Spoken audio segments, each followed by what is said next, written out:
At 66, I am blessed to have been many, many things over the past 66 years. I was a charming baby, a troublesome young boy, a somewhat unsuccessful college student.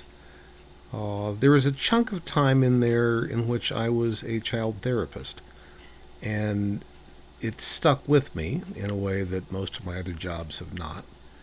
And one of the things that I've never quite managed to make sense of is the fact that children in trauma frequently go somewhere that it's safe, even though they can't physically go anywhere.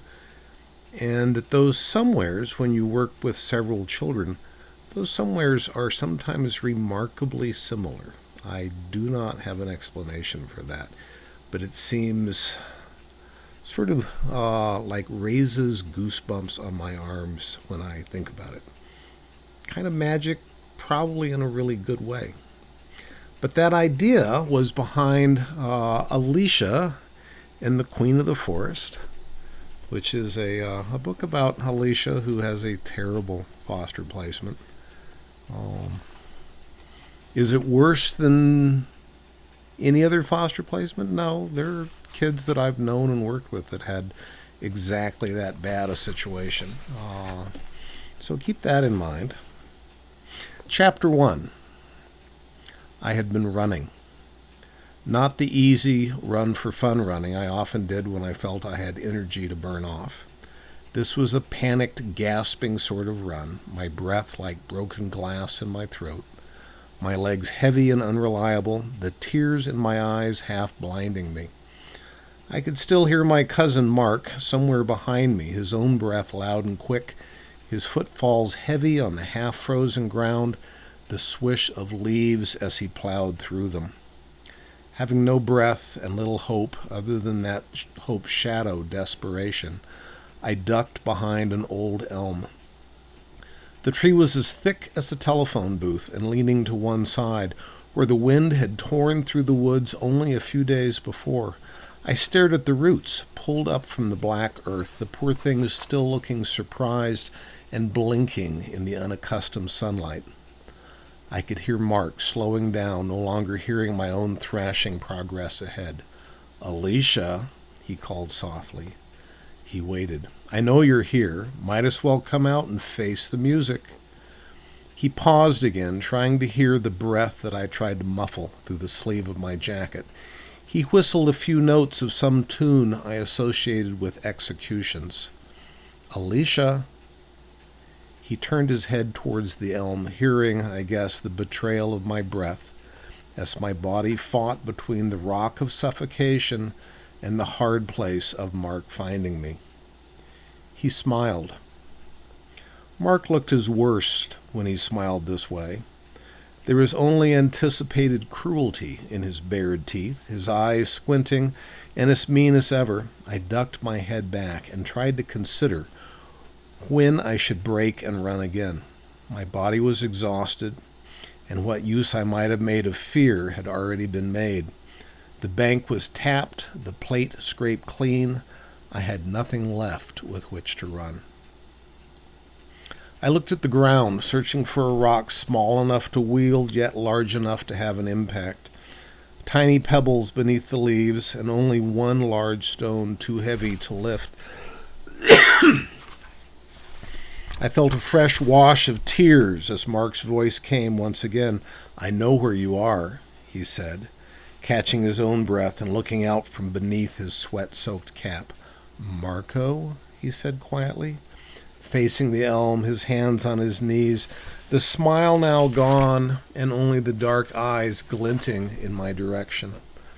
"Marco?" he repeated. I cursed myself for not having a weapon of some sort. My fingernails chewed short, and my sneakers too soft to be of use.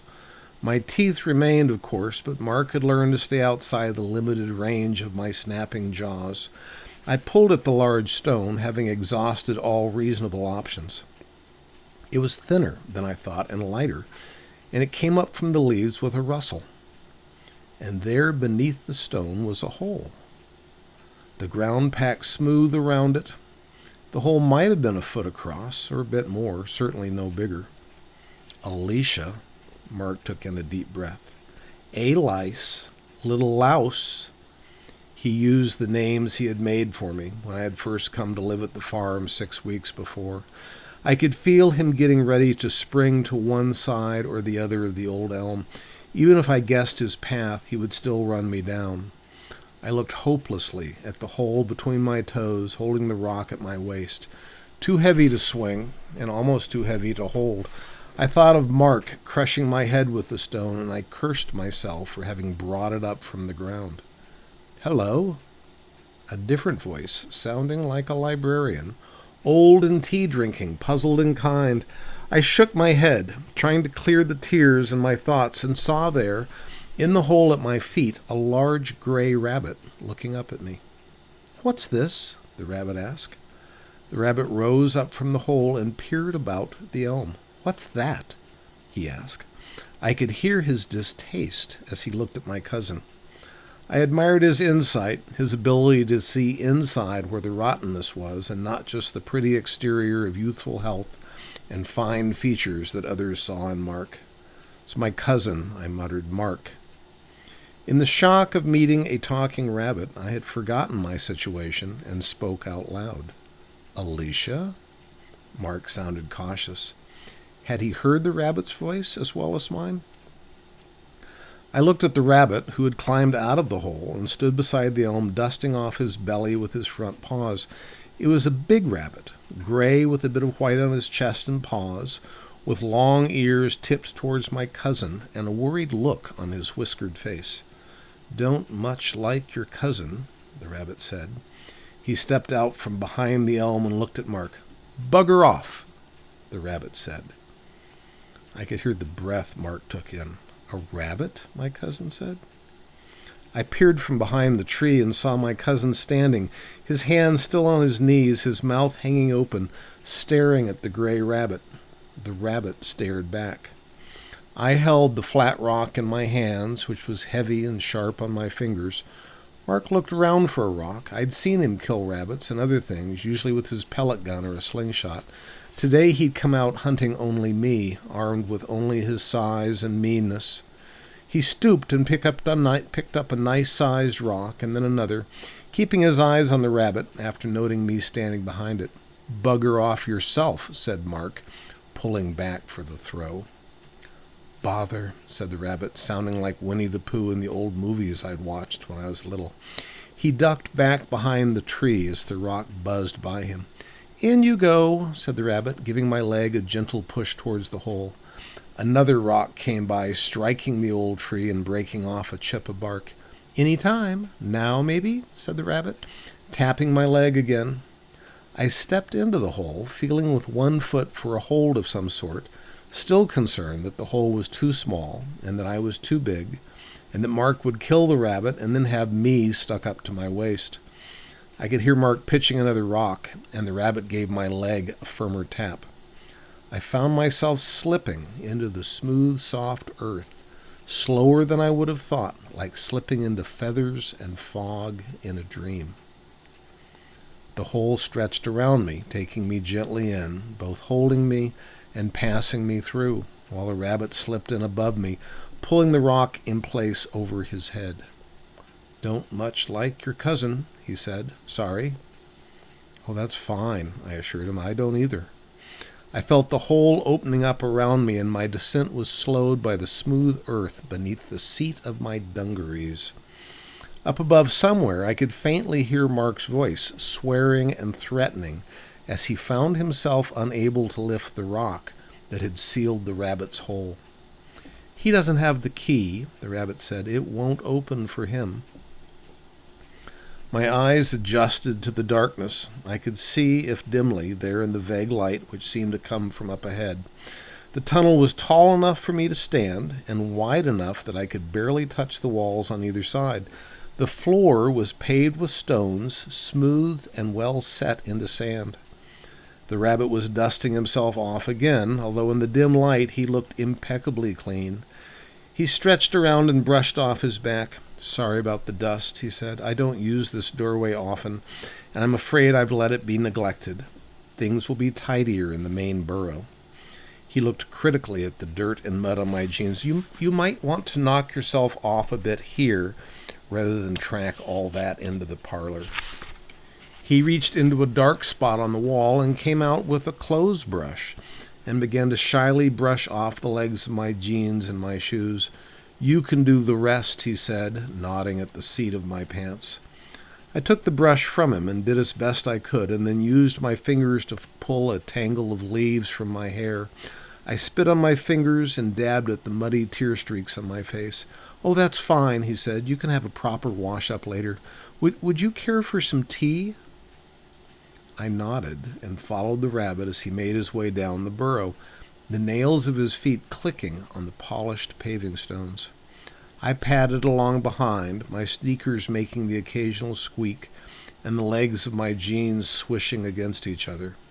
My breath had settled, and my panic had oddly gone away. We passed a light, a cut-glass lamp set on a shelf on the wall, and the rabbit stretched up on his tiptoes, placed a paw behind the chimney, and blew the flame softly out. Another light was up ahead, which he extinguished in a similar manner as well. 5 more lights we passed, and when the last was out, the light came from up ahead, dancing and shivering like a fire.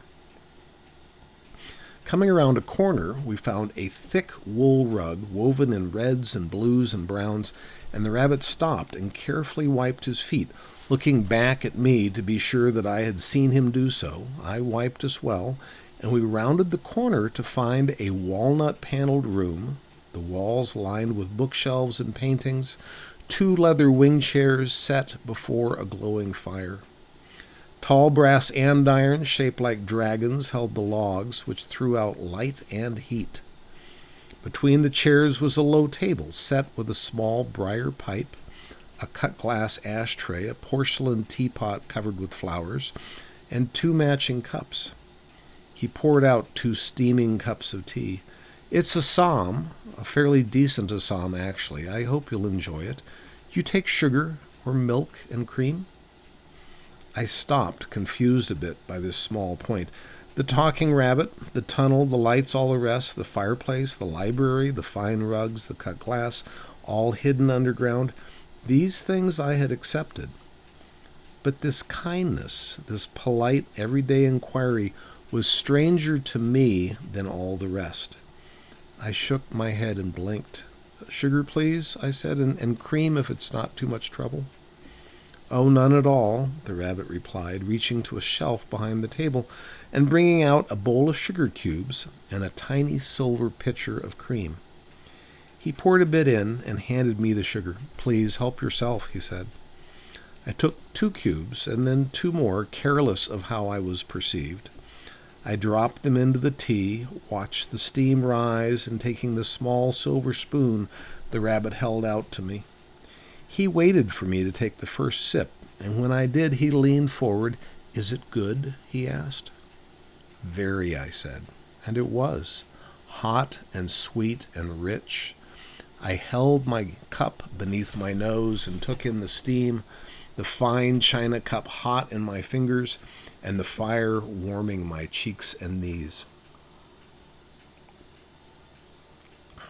The rabbit took a sip and sighed and settled back into the chair. "It's always good to come home," he said, "but then it's good to go out as well." He smiled at me. "You never know what you might find or who," he added. He smiled shyly again. "Does tobacco bother you?" he asked. "Oh, not at all," I lied, thinking of the cigarettes that filled the winter car rides with a brown, oily stink. "I like the smell." He took up the pipe and looked at it fondly. It was carved from a dark wood in the shape of a paw holding a bowl. The rabbit leaned forward and blew through the pipe stem, shooting some ash and bits of charred tobacco dottle into the flames. He examined the pipe and then began to pack it with tiny bits of tobacco, taken from a leather-covered jar that sat beside the teapot. He pressed them in carefully, taking his time. He looked over at me, still concerned. This chimney draws well. I'll keep the smoke out of the room, he assured me. I nodded and sipped my tea. I watched him tamp the pipe with the head of the nail and then pass a match over it, drawing carefully while the tobacco glowed and shimmered, streams of heavy smoke coming out of his split lips and moving politely towards the fireplace. The smoke danced up the chimney. He tamped it again and then settled back into his chair, the pipe smoking faintly from within one paw while he sipped tea with the other. Please let me know if the smoke is a problem, he said. I nodded. I have some biscuits here, he said, pulling out a wide jar and placing 2 chocolate-covered biscuits on a saucer that matched the cups and the teapot. Only these, afraid, but they're good and fresh. We'll have supper in a bit, of course. I took a biscuit. Would you prefer fish or chicken? He asked. The oddness of it came on me all at once. The rabbit, the tunnel, the tea, the lovely fire, and now supper, fish or chicken, as I preferred. I opened my mouth, but no words came out. I looked at the odd rabbit, sitting in the chair beside me, leaning forward a bit, concerned now at my silence. Thank you, I said. This seemed to fluster him. Oh, think nothing of it. My pleasure, company and all. It's always nice. Gets a bit lonesome here. He tapered off and looked at me. Your cousin, Mark? I nodded. He seemed rather difficult. I nodded again. Are you in a hurry to go back? I shook my head, and the rabbit smiled, relieved. Good, he said. He took another draw on his pipe and then sent the smoke up the chimney. I'll show you your bath and your room when you're done with your tea. You can freshen up a bit while I prepare supper. Chicken, he asked, or fish? Oh, chicken, please, I said. The rabbit nodded. We'll have the fish tomorrow, then. He set his pipe down and extended a paw towards me. I'm Edward, he said. His paw was warm and rough on the pad, the nails neatly trimmed, with silky fur on the top and between the toes. And you are Alicia? I nodded. I'm very pleased to see you, Edward said, and welcome. That's chapter 1.